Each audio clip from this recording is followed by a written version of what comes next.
again, and basically what I want to put is the ties between Al-Qaeda and ISIS, and these training videos, or what the training itself, basically put 2001, George Bush administration, etc. They were showing, released training videos from Bin Laden's Al-Qaeda cell in the Middle East. Recently, like I saw earlier on this news clip, they were showing that they were training and arming these Syrian rebels. Like you said, if you were, the American government basically said they were training them. Now, if you tie those videos what I've put together, which showed the right suspicion in their connections to them, and to me it would say that they've trained this Al-Qaeda with their connections to Bin Laden, etc. The CIA, as much as they train these Syrian rebels, which are most likely ISIS. There's a lot of suspicion tied to them. I mean, I wouldn't disregard the fact that Bin Laden was a CIA asset. He was actually trained by the CIA, etc., to fight the Soviet Union. Therefore, he would have had the skills to basically train his own men in Afghanistan, which I firstly won't disregard. But when we're seeing basically American government training Syrian rebels to fight and stuff, and then you tie back to the 9/11 story with lots of holes in it, showing training videos from what's supposedly Al-Qaeda, to me it derives suspicion to say most likely they trained this Al-Qaeda terrorist cell as well, to basically do the same what they were doing before ISIS cropped up. Like I said, the only reason that Al-Qaeda went out of the picture was because this, the Bin Laden's death, and they would have had to replace a new cell there to cause what derives suspicion as to say a new terrorist cell. But to me, it says a lot of obviousness behind this ISIS cell being trained as much as being the rebels, being the ISIS cell. Which we'll go on to, as much as we can refer back to 2001. The Al-Qaeda most likely being American CIA trained, and those training videos were their own, showing what they were doing to train those for false flag operations to cause these wars across the Middle East, bringing in the British and American troops to fight those wars. Like I said, which I'll show on the video myself, and you see yourself they're very similar, and like I said, in the eyes of if you wanted to do a cover-up, basically what they would have done is recorded what their own CIA videos training these men. It would have most likely been like rebels or extremists, whatever they were. Then released that as Al-Qaeda footage belonging to Bin Laden.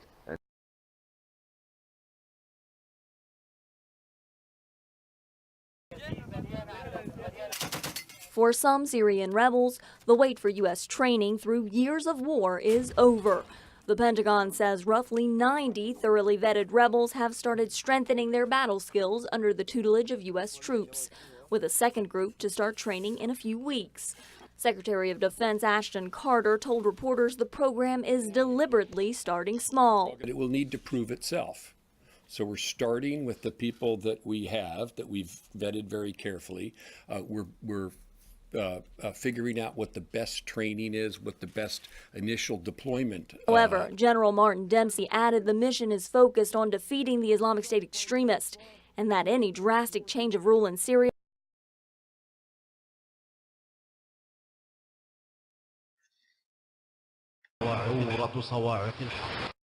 بالحق كالصخر.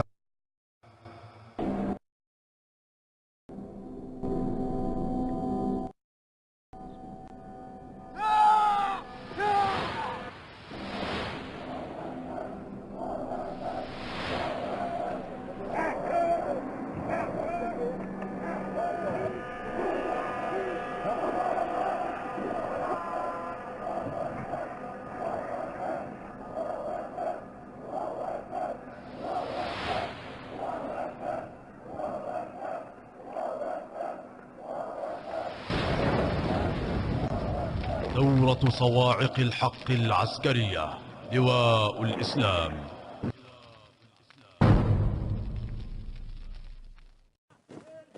يزأرون عزا بإسلامهم زئير الأسود، ينهضون ليرفعوا عن أمتهم غبار الخزي والعار الذي تلبست به لسنوات، بهمم تفوق الجبال وكبرياء كالسحاب، يعدون العدة وما استطاعوا من قوة ليضربوا بسواعدهم السمراء عدوا طغى. لن يكل ولن يقف، بدأ المسير إلى الهدف، والحر في عزم زحف، والحر إن بدأ المسير فلن يكل ولن يقف، والحر إن بدأ المسير فلن يكل ولن يقف. ليس الذي لم يعرف الدرب السوي كمن عرف، إن الذي عرف الهدى يمشي على هدي السلف. ليس الذي لم يعرف الدرب السوي كمن عرف، إن الذي عرف الهدى يمشي على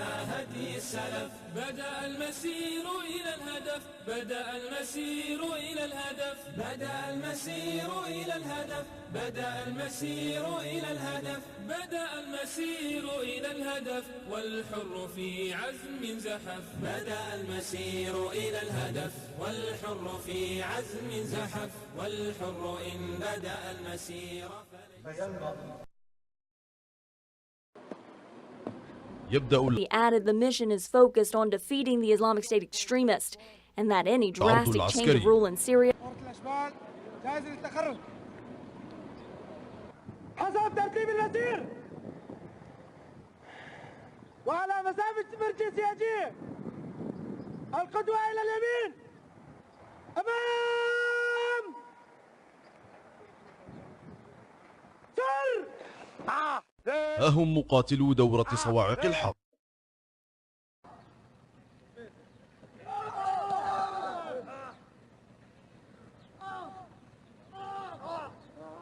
اسألوا عنا الثريا والهلالي وانشدوا عن عزنا كل البرية. Recruits crawl through simulated barbed wire with trainers firing at them. They line up to have their torsos kicked. The last man gets the honor of a knee to the body. A fighter drags a cloth mat with a rope fastened to it to rescue a wounded comrade. As they're pulled away, they're fired at. This is the latest ISIS propaganda, a video called Blood of Jihad, showing fighters in basic training. Is this anything that they...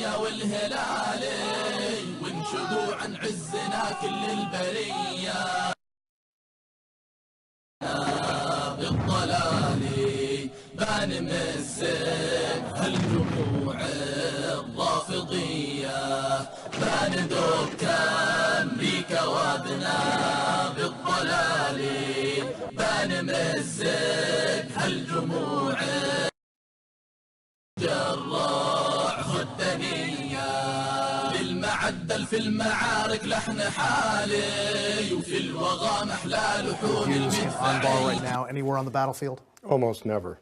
This type of hand-to-hand fighting with automatic weapons, mortars, artillery, vehicles almost never really occurs. Throughout this entire video, what you have is a stage set of exercises.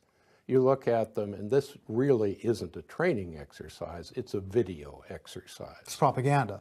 Exactly. But somehow, ISIS has captured most of Anbar province and come within just a few miles of Baghdad International Airport. What tactics have they deployed? Iraq combat veteran Douglas Oliphant says on the battlefield, ISIS has previously used what he calls a react. Analysts say they've shifted tactics, recruiting locals to do much of the fighting. ISIS surrounds remote outposts with few Iraqi soldiers in them and launches non-conventional assaults. But almost all of what they've done is a combination of terrorism. It is the use of indirect fire to soften up positions. It's to assault key positions with suicide bombers and then close in using automatic weapons. The president's plan also calls for Syrian fighters to take on ISIL, and the U.S. House of Representatives has now agreed to expand their training, with the U.S. Senate expected to agree on Thursday. But many in Congress are skeptical the overall plan will work. I hope you'll lay out a plan that will convince us that you're serious about doing the things you said you're going to do to the American people and to us about ISIL, because you haven't done it now. One of the biggest concerns, the plan hinges on turning Sunni tribes in Iraq against ISIL. To make that happen, The Obama administration has tasked former General John Allen, who was responsible for doing the exact same thing during the Iraq War. Admiral William Fallon was Allen's boss at the time. He thinks he can succeed again. He was the man who went to meet the leaders in the region. He knows them all, and his experience since Missouri, then, flying more than 10,000 miles in 14 hours to drop their bombs. At the Pentagon, Defense Secretary Donald Rumsfeld announces the shooting war against terrorism is on. The only way to deal with these terrorist threats is to go at them where they exist. The targets, the Taliban military, air defense systems, command and control bunkers, airfields and warplanes around Kabul, Jalalabad, and Kandahar. Also, terrorist training camps of Osama Bin Laden and his Al-Qaeda terrorist network. But in this first wave, not Bin Laden himself. But in a message released late today, apparently videotaped before the attack, a defiant Bin Laden issues an ominous warning of more terrorist attacks against American targets. And for the United States, I want to tell the United States and its people, I swear by God, by Allah, He who has raised the sky, that the United States will not have peace. U.S. sources tell NBC News this first round of airstrikes could last 3 or 4 days. The most immediate objective, to disarm and disable the Taliban military, to permit opposition groups to take control. That would make it safer then for U.S. special forces to hunt.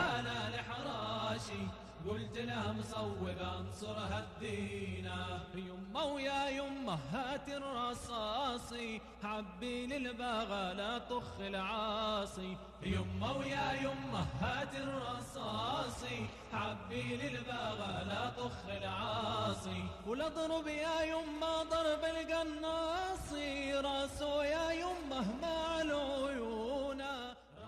The messenger of Allah, peace and blessings be upon him, said, the fire does not touch feet covered in dust in the cause of Allah. قالت لي مصوب على الحراشي قلت له مصوب انصر هالدينا ويمه ويا يمه هات الرشاشي طلبت الجن من الصبح ماشي قالت لي مصوب على الحراشي قلت له مصوب انصر هالدينا. يا شباب هلم يا شباب.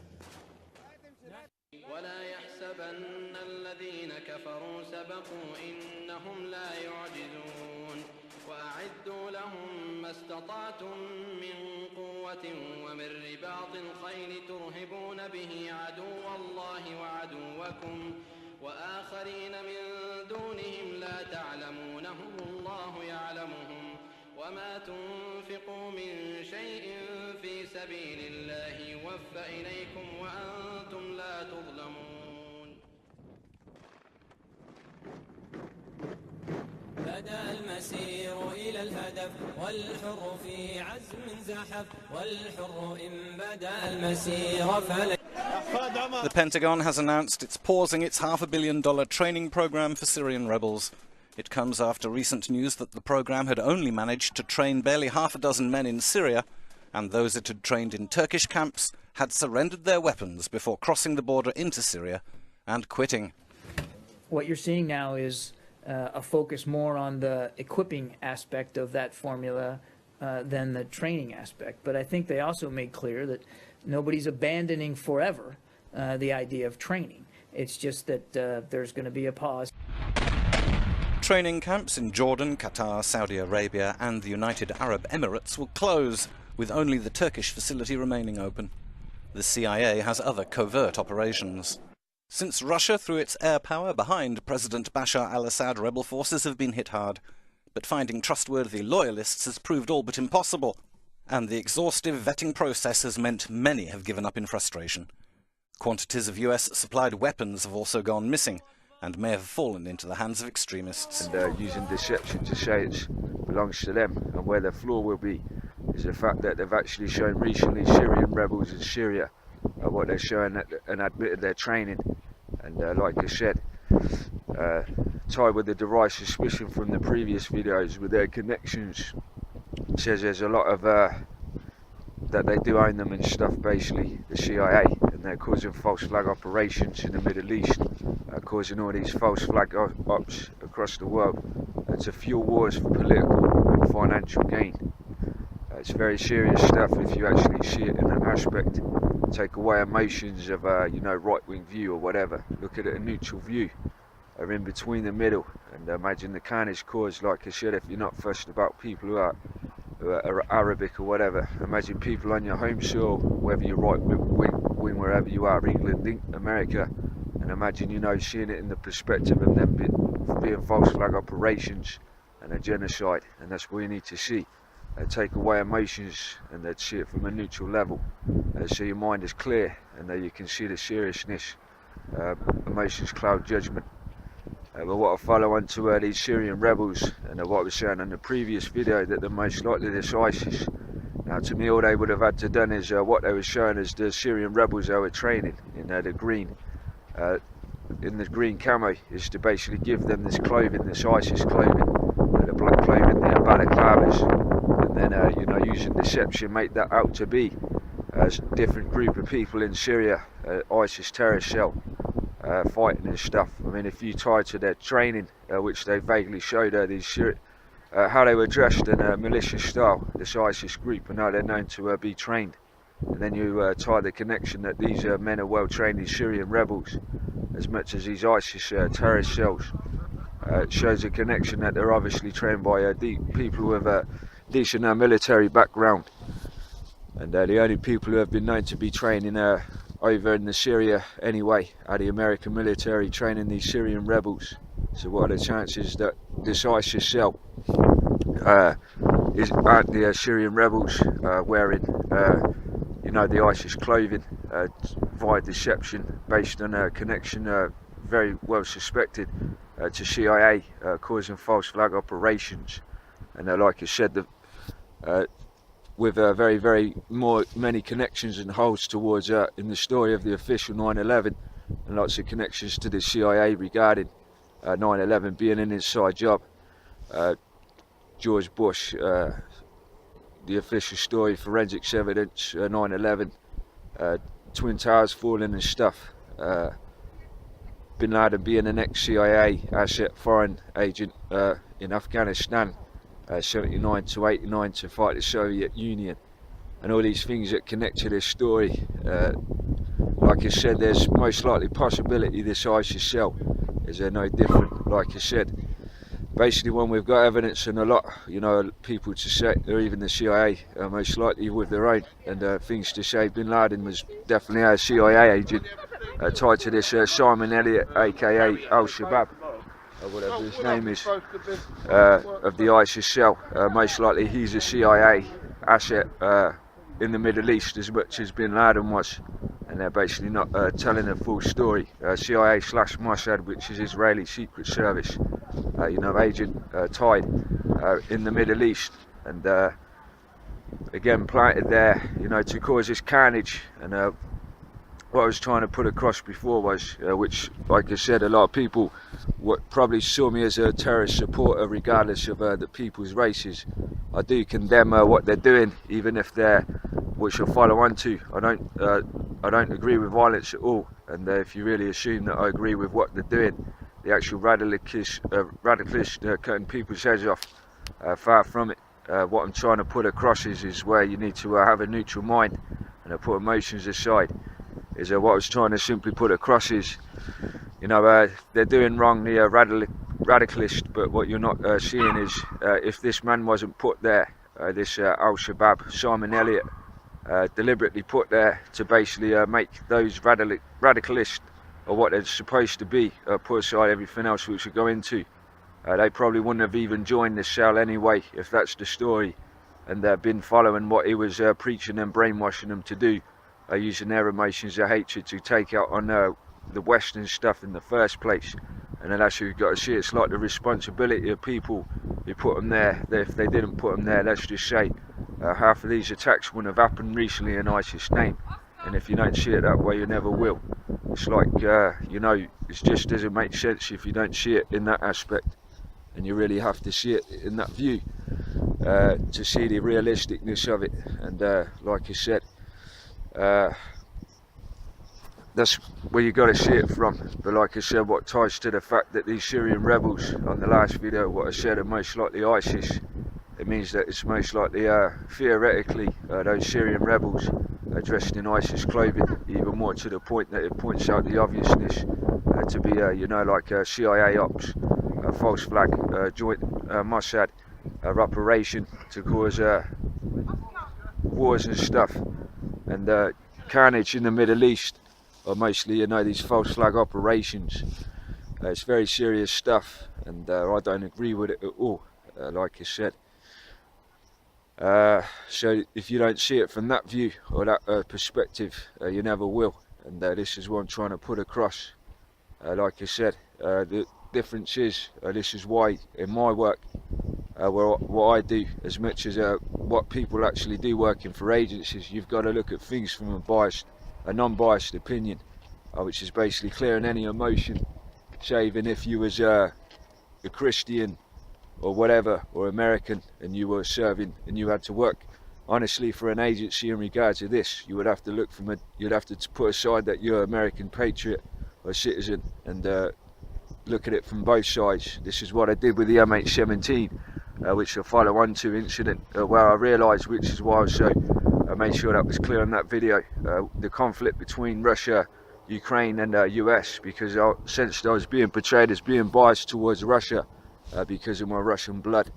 And like I said, I explained that on there again, that say if I had, basically what I would have done is I would have overlooked anything to do with Russia's side, with having holes in it as much, and I would have made mistakes based on analysis. And this is what you got to see. I always look at things from a neutral level, and you know, I listen to both sides. And like I said, like no different to a judge would in a court, a judge or jury.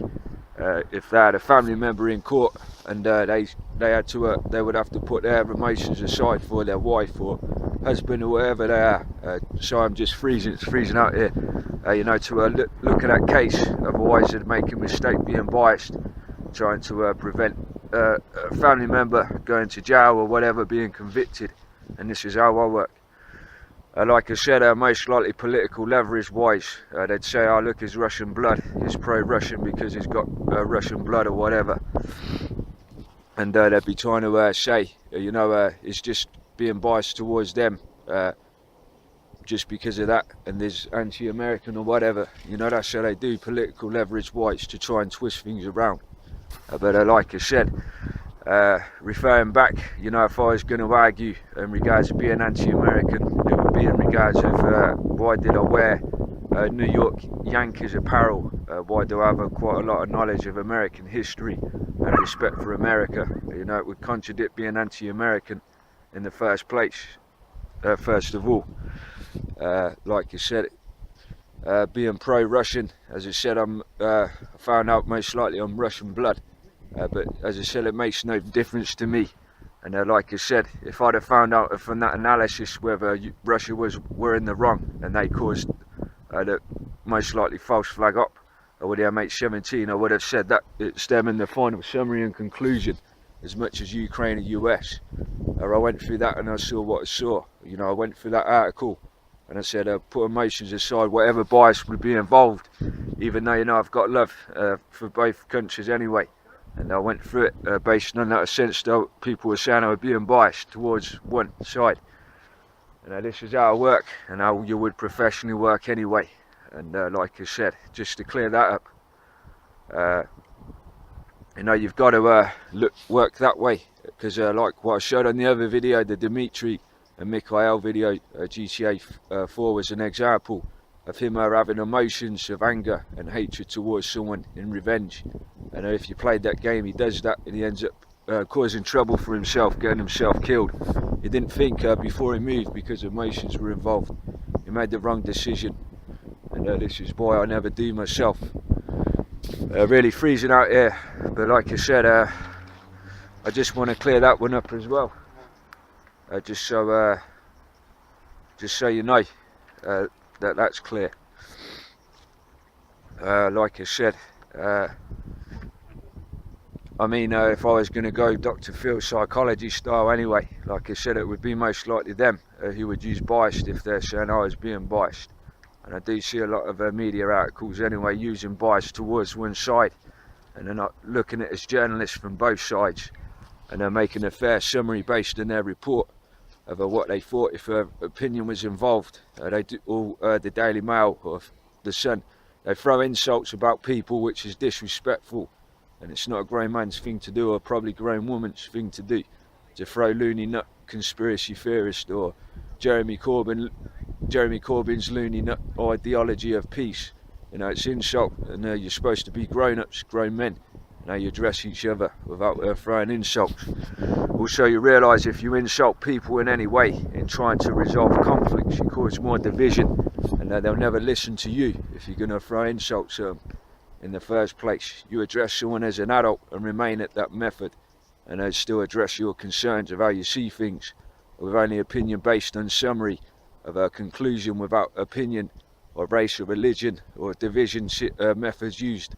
You're more likely to be listened to, and this is also how I work as well.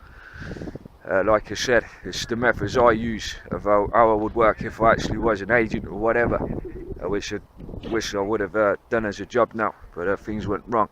But like I said, that's how I would have done it, and that's just what I'm trying to put across of our work, as well as, you know, before being classed as pro-Russian or whatever. And as I said, I left in my message earlier, I don't believe Putin's as soft and as sweet as you know, people portray or assume I'm trying to portray him as. I'm sure, you know, it's been playing dirty, possibly, you know, in these conflicts, like I said, wars and politics and countries and you know, in conflicts fighting amongst each other. They're most likely both to play dirty if it's a dirty game. But like I said, all I know is from Putin, and what I was going on about is before was the actual factual in regards to the wars. That it seems what that video I saw earlier, along with the conference, is Putin has actually been trying to cooperate more than the others. Said that conference he was actually calling out for other countries, United States, possibly Obama at the time, David Cameron possibly at the time he made the conference, other countries of the UN or countries of the UN, etc. in regards of trying to get help from what he was looking for allies, you know, to stop this new world order and sort things out. Video I came across earlier, left in that video, it showed more signs to he was asking for cooperation again and trying to bring peace in this conflict as well, regarding the US and stuff. And I think it's been more of a grown man or gentleman, partially not so sweet and innocent, in trying to resolve these problems instead of causing more trouble. That's how I see it. So, you know, I just want to leave these things out there.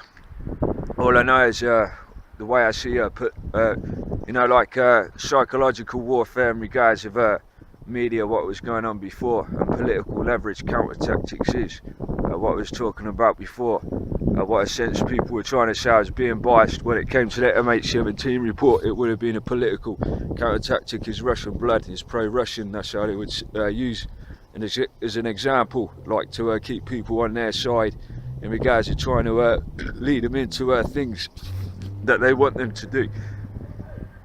And then, like I said earlier, all the other things what they use. And I just, like me, I don't know if I've ever said it, but I just stick to facts. I read through things, analyse, and I could easily turn around if I wanted to and say, you know, whatever, throw insults or claim using dirty tactics, political counter-tactic leverage to claim that this country's president or whatever is pro this or pro that, but I don't. And I stick to the facts, what I read, the information, I analyse, summarise, and I come up with a conclusion based on summary and analysis of the information as to why I see with the opinion I have, or theory. And that's how I work. And as I said, regarding back to the MH17 crash analysis of the Daily Mail, I did actually put as one of the possible motives, if you listen through that Putin possibly could have caused it as a false flag, as one of the possibilities for political leverage himself, which would floor if they were trying to say as pro-Russian. But what I summarised and analysed, it was false flag. Like I said, you'll see most likely tied to America again. And if you actually listen and you put emotions aside or scepticism or whatever, or, you know, ignorance aside, you know, honestly put simply, and you actually listen to that video and see how I work if you're interested, and you know what, how I put it together.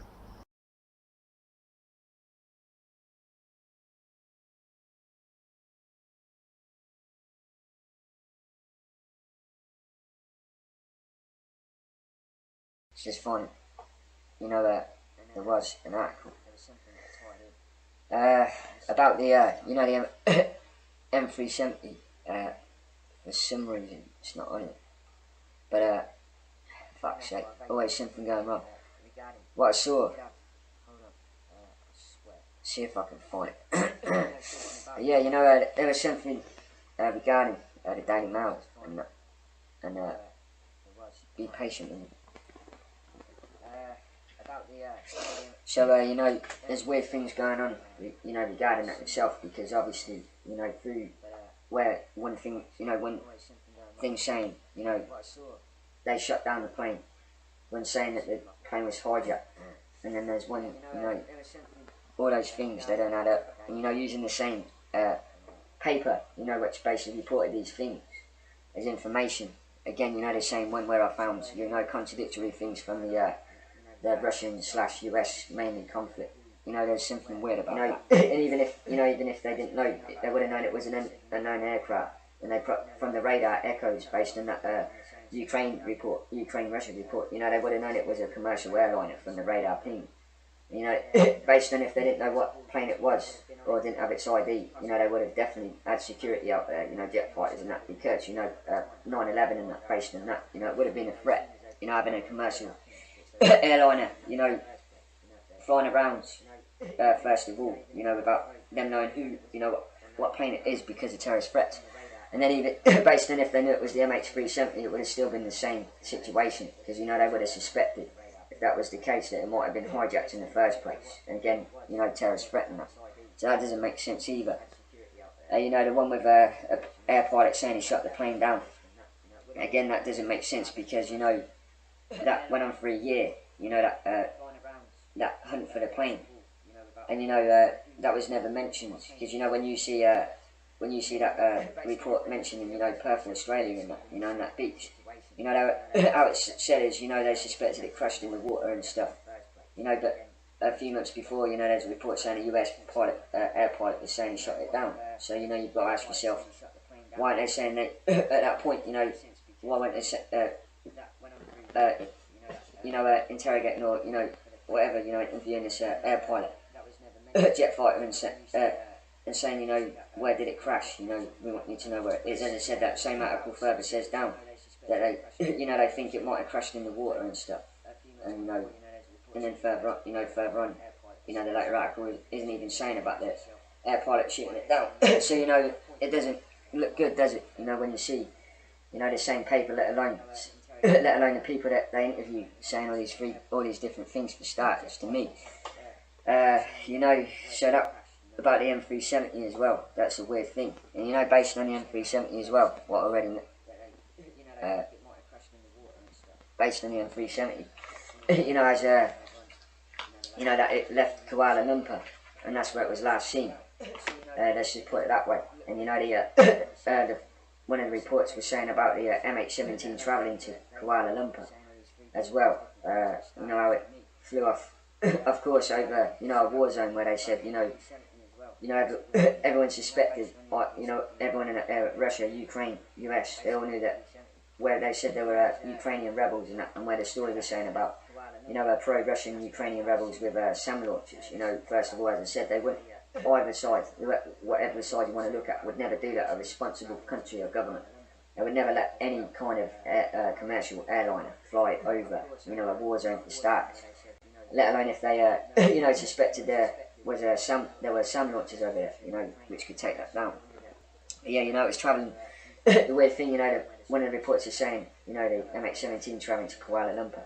You know, last place the M370 was seen was leave out of Kuala Lumpur. And then, you know, as I said, tied in with the MH17 again. I might move on to that one as well, which is weird to me, and it should be to anyone else. You know, as I said, you know, on this article you see yourself, and there's a lot through it as well. But I remember with this dude, he was on his way to spend a year in Australia. He was on that MH17, so, you know, that was saying, and, you know, there's a lot more through it, saying that they were going to Australia. And then, as I said, you know, and it should be to anyone even the BBC News there, you know, they're saying from MH17 from Amsterdam to Kuala Lumpur.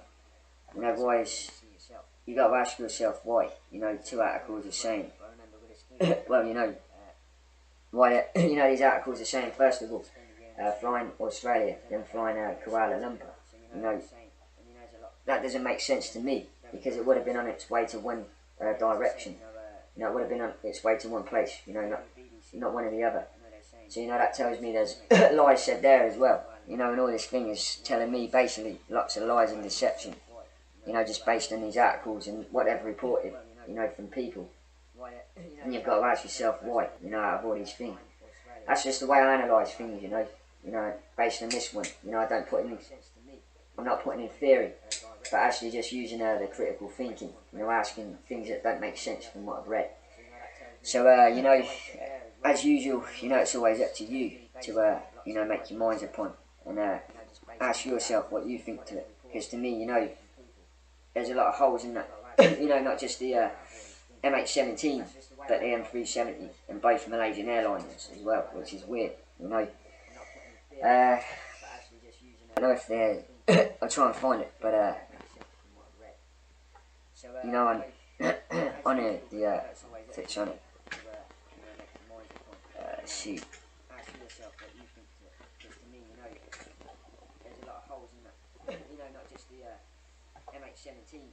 You can put that down on here.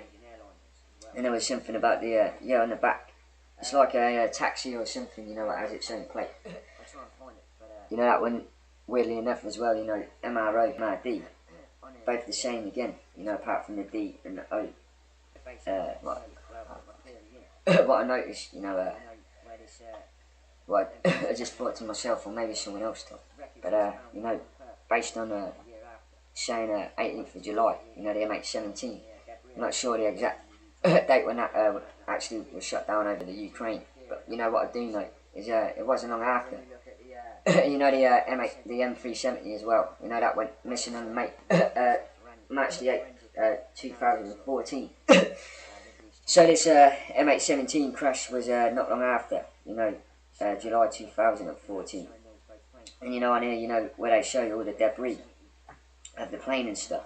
And you know, based on, you know, where I put my theory in, you know, where this M370 wreckage was found on Perth, you know, a year after. You know, if they wanted to get that panel from the debris of the plane in the Ukraine, you know, and plant that on that beach, you know, to me with theory that would make more sense. You know, when you look at the, as I said, you know, when you look at what they're showing, basically forensic analysis sort of thing, with these two planes as well. You know, when you're looking at that, and not just that as well, you see that one as well, you know, that's showing those both planes. M370, 9M MRO, arrow at the front, and then RD, 9M MRD, MH17, you know, that's weird to me, and I think it would be to anyone else, because as I said, you know, where I'm sitting now, I can't even tell if the O is a D, or the D is a O, you know, sitting further back from the screen. The same as the front, you know, arrow and RD. You know, when you tie these things together, it makes you wonder, you know, where I'll start to do the theory, and I don't know what other conspiracy theorists, critical thinkers thought, because I haven't looked for there.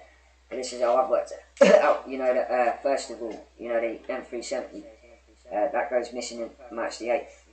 It's shut down around July or something over the Ukraine. Or the MH17 they said it was, but you know, what, I'll try and put this what, MH17 gets shot down over the Ukraine around July time. And the M370 that went missing March time the same year. You know, the MH17, you know, there's debris and stuff from the crash of that over the Ukraine. And then, you know, March 2015, a year later, after, you know, the M370. Sorry, my mind's, but basically they find, you know, debris of what they say is the M370. You know, in Perth, Australia, you know, a little tiny panel. And, you know, when you think about it, all based in theory, if they wanted to, what they would have had to done is take a little bit of debris from the plane in the Ukraine and, you know, plant that in on that beach in Australia, you know, a year later, and say, look, we found this missing plane. You know, what I don't get is what would have happened to the MH17, you know, what would have happened to that. You know, because obviously the M370 based in 3 would have been the plane that was actually shot down over the Ukraine, i.e. false flag, you know, sort of thing. You would have to ask yourself, they're looking for this plane, you know, on a worldwide search, this British telecom company catch it on radar, and yet, you know, that's reported later on for starters. You know, nobody, you know, there were no reports of them tracking it down, which they would have done straight away, you know, as soon as they caught it on radar. You know, all of this stuff doesn't make sense to me, you know, based on that as well. You know, there's a lot of holes in it. So, you know, if you ask me, then that's just based on the story. And then, as I said, you know, the fact that this same paper is saying that the M370 went missing on March the 8th, 2015, then 2014, then May the 8th, 2014. You know, even one March or May is still before June, July, where they said this, you know, where the MH17 got shot down. And, you know, a couple of months before that, this M370 Malaysian plane, the same airline, the same model went missing as well. You know, and what they say, the MH17, you know, there was debris left in the Ukraine, you know, in Terez, around that area, East Ukraine. And, you know, then you fast forward to Perth, Australia, 2015, you know, where they find a little tiny bit of this massive plane, you know, sitting on the beach, just sitting there perfectly. You know, to me, there's something behind that, first of all. And then, as I said, tying the, you know, the numbers on the back of the planes, where the B and the O look very similar, you know, and every other letter's the same. You know, to me, there's something weird about everything about that. You know, these planes, you know, with very similar, you know, whatever the markings are, you know, went missing. One crashed, one went missing, or one was shut down, one went missing. You know, to me, it's more than suspicious. So, you know, that's what I tried to put across from my side. You know, it's off conflict, you know, rather than, you know, look at the important matter, which is why I said contradictory of people who call me biased. Because, you know, to me, I'm basing it on preventing a war, you know, no matter what side it would have outcome to be, you know, to stop a war. You know, to look at it thoroughly, which is how I found out through that article, through that document and recording of me. But, you know, people always, you know, they use their bias from their emotions, or, you know, they're just biased towards whatever country between the war is. You know, about focusing on the important matter. Because, you know, as I said, you know, it'll be more of a concern to people who actually have families in the army anyway. Because, you know, or the military, because those people, husbands, wives and that, you know, have to go out there and risk their lives in the first place.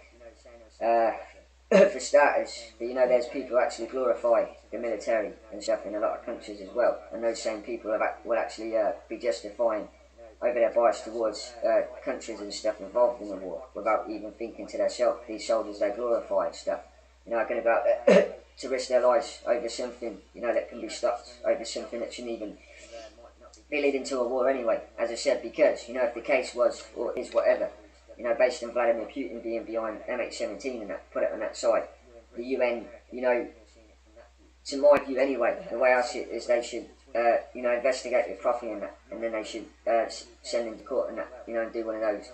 I don't know what they are, but, you know, instead of, you know, saying they'll sanction Russia, and then they're saying, you know, now they're bringing NATO forces into Russia, and, you know, it's already, and, you know, any time it's about to start, you know, a big war's going to go on. You know, to me that's not right, in my opinion. And as I said, if I can see that, then why can't the UN and that see that themselves? You know, so, you know, based on the selfish people who might not be concerned, because, you know, they might be thinking it'll only be happening in mainland Europe where all these WMDs might go off. You know, you don't know where they could go off. And, you know, saying you're in Britain, you're America, and you're seeing it from that view. Well, as I said, you know, when this is between those two sides, you don't know, you know, when the UK will be involved as well. You don't know where all these WMDs will be fired anyway. So if you're selfish and you're, you know, not thinking that it could be possible to happen where you are in your country or wherever, you know, think again, because, you know, WMDs, they could be fired anywhere. You know, anywhere they want to fire at each other.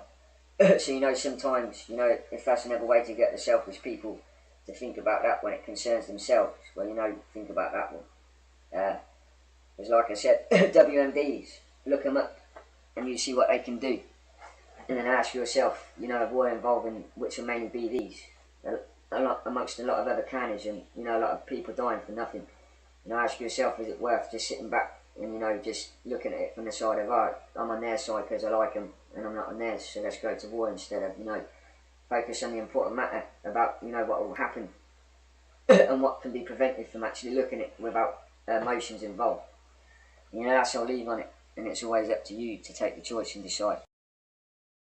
And you see how my mind works as you go through it, and you see why it was exactly fairly put, based on analysis and summary with conclusion from all the possibilities and motives, etc. The information to say why I summarised in that other video, and you see how I work and how I work in those methods. And like I said, I just want to make sure that's put there, because as I said, it's serious. And what's the point of not only this possible World War III happening, but, you know, people knowing that most likely if another false flag operation attacks, they're going to believe it, because they believe what the mainstream media is, and forget the fact that there's a lot of flaws in those stories, contradictions, and things that tie to them being false flag. Needs to be changed. World's going downhill, and what's the point of going to a war that's pointless, based on lies, and it's not really for soldiers to protect and serve their country. You know, it's just not right. So I'll leave it there. Cheers.